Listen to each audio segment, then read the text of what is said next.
बना के बाघ है समझे ले कहले जय हम बाघ खानी गाई ले हिले ले डोली ले ना ई बाघ है हम इनकरे को नचनिया बिया वो कोनो शेरनी से कम ना बाघिन ही बाघी जानता नहीं बाबा एगो तो हमारा बात मन पर गई इनके जैसे एगो बाघ रहे आ एगो बाघ अब जान जाए कि बाघ बाघिन एकदम जंगल में बालो अतले एगो सियार आके एकदम चोकरता चिल्लाता खाली बघिनिया के लगवे रहबा बहरी जहां निकलल तर ऊपर धक्का फाड़ दे ई चुपचाप रहले कुछ बोलत बाणे ना बघिनिया कहते कि हां हां हां घर में रह यही बिल में रह चुहानी में रह आ सियार होने चिल्लाता बोले जो चुप रहू करके चिल्लाए बघिनिया से बर्दाश्त होता लखदे लागो एकदम सियारा के चोकरल बोलल बाघिन ने लखे दतिया आगे आगे सियार भागता एगो जान जाए कि हाथना मोट बोमा रहे अब सियारा वही में घुसी गई अब जब घुसल बाबा बघिनियो घुसे चाहती अब बघिनिया के तो आधा धरवा फंसी गई होने से सियारा पीछे से आइल लागल अब तो कहे के लोग बुझिए गइल बा लागल व्यवस्था देबे सियरिनिया केहुआ देहिया सपटा के आ केहुआ खींच के बाघवा के लगे आवती अब बाघवा कुछ कहत नहीं के हंसत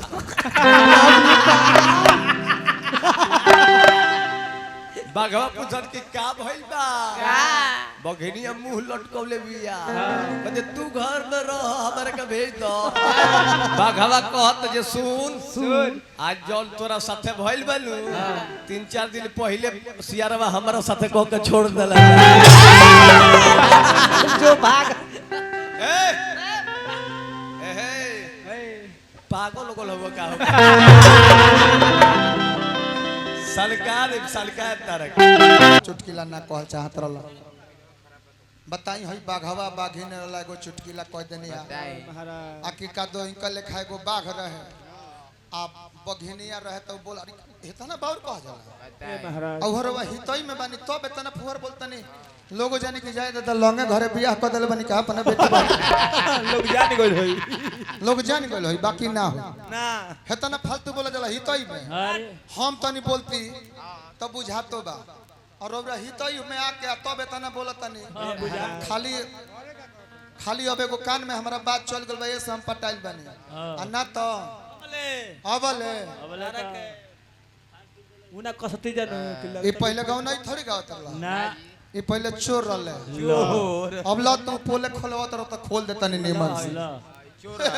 सच घटना बहुत गरीब परिवार के रहनी है बाबा हाँ हम एकदम चुप रही रहो कह देनी तो चुप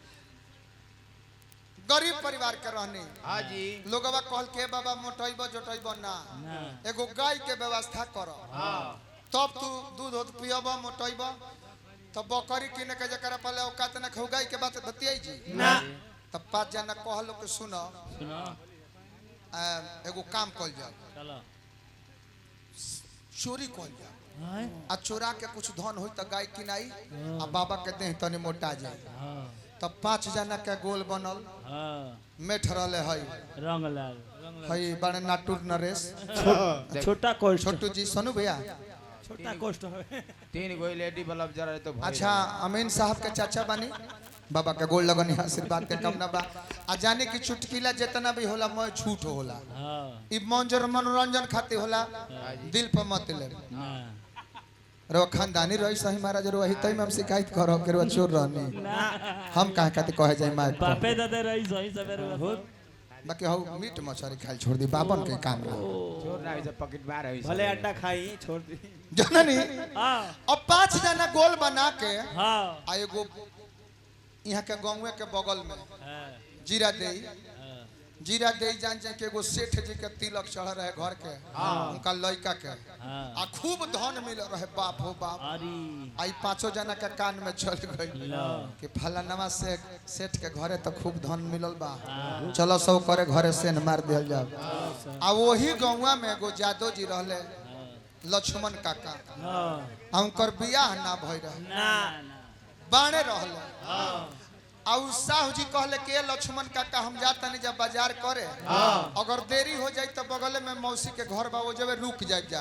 तनी घरवा हमर अगोरत रही कहले कि जा सब बचवा जा सर हमारा जियते गो सीख ना खरखरा सकेला अब काका सुत गइले आ संजोग से जौन घरवा में लक्ष्मण काका सुत रहले वही घरवा में जाके इसे मार दिहल अब अभिषेक बाबा वो दिन जान जाए कि नहा के आ लुंगी खाली लपेट ले रहले नीचे काछा ना पहले रहले अब त सेन मारा गइल तो लोग कहले कि ढुक लक्ष्मण जी कहले कि हमारा कौन काम बा तारा गाय किने के बाद दूध तारा पिए के बाद तू ढुक तारा धन के नु काम बा तब अभिषेक बाबा सोचले कि मुड़िया ढुकाई आ कहीं एको छे मरलो सो त मुड़ी कट जाई कोनो होई त दिमाग लगौले कहले कि रुक जा पिछमुड़िए होके लगले ढुक आ उसे नहीं छोटे मुंह के मरले रहलो आ जान जाए कि लुंगिया रगड़ा के आ पिठिया पर चढ़ी आ पैंट पहनल ही ना रहले आ वही घर में लक्ष्मण काका सुत रहले जेकरा कबो दर्शनो ना भई रहे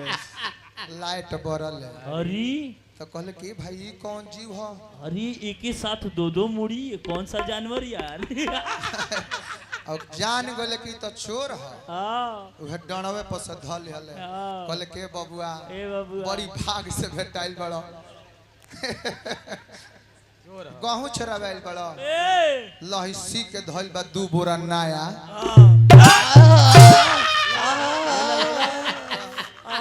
एक बोरा रहर के दाल बिया उहो ले लो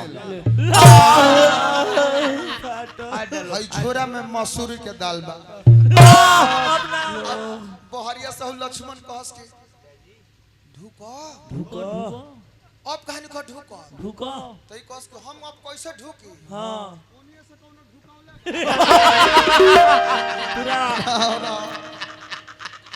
5 मिनट बाबा अपन श्रद्धा पुरौलस काम गिरैलो तब ई कहत रहे कि खींचलो तो लक्ष्मण ने पूछल कि ए व्यास अब काहे कहत रहे कि खींचलो तो कहले कि अब ना खींच बस तो कब खींच बस ओहो अपन खींच लेले बड़ा गिर गइल बा अब खींच के इनका लेके भागल लो खींच के काकावा 3 सेला टार्च लेके बाबा छत पर चढ़ गई कहलस कि का हो जाता रलो कालो आइलो एबारे सुखले रहल कल तेल ओल के व्यवस्था रहे कल भैसली के साथ रही तू जीवन में मार्केट में आइता तू भाग मानवा हमनी के कि तरह से गावल चालू कर देनी जा